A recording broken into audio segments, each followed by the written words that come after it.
اس episode میں آپ دیکھیں گے کہ حمزہ رانیہ کو بول رہا ہوتا ہے کہ میں تمہارے بغیر رہ بھی نہیں سکتا، میں نے تم سے ہی شادی کرنی ہے۔ تو وہ بولتی ہے، رانیہ بولتی ہے کہ میں تو، اور مجھے امی نے بولا ہے کہ میں تو اس سے شادی کروں گی جہاں پہ میری امی کی مرضی ہوگی اور میں اسی سے شادی کر لوں گی۔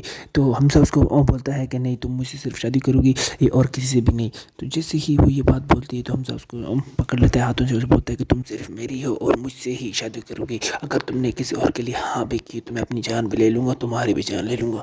تو وہ رانیہ خوش ہو جاتی ہے کہ یہ تو میرے لیے واقعی ہی سیریس ہے اور مجھ سے ہی پیار کرتا ہے، اور اس کو پیار کا احساس، حمزہ اس کو پیار کا احساس دلاتا ہے کہ میں تم سے ہی پیار کرتا ہوں اور کسی سے بھی نہیں کرتا۔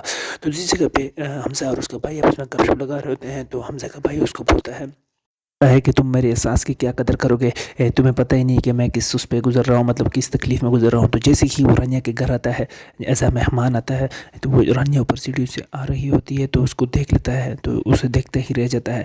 اصل میں حمزہ بھی اسی رانیہ کو پسند کرتا ہوتا ہے، لیکن دونوں بھائیوں کا پتہ نہیں ہوتا ہے۔ لیکن جیسے ہی وہ نیچے آتی ہے تو یہ حمزہ کا بھائی صرف اس کو دیکھتا ہی رہتا ہے، لیکن جیسے ہی رانیہ تھوڑی سی مطلب اس کے لیے چائے وغیرہ لے کے آتی ہے تو وہ بس اس کو ہی دیکھتا رہتا ہے، اسی سے ہی اسے پیار ہو جاتا ہے۔ دوسری طرف رانیہ کی بہن اسے پوچھتی ہے کہ تم سب کچھ بہت جلدی بھول نہیں گئی ہو، اتنی ڈپریشن میں تھی تم تو کیسے بھول گئی ہو؟ تو بولتی ہے ہاں میں بہت جلدی بھول چکی ہوں۔ تو وہ بولتی ہے کہ اگر حمزہ نہ ہوتا تو میں تو سچ میں ڈپریشن میں چلی جاتی۔ اس ایپیسوڈ میں اتنا ہی، اگلے ایپیسوڈ کو دیکھنا چینل کو سبسکرائب کریں۔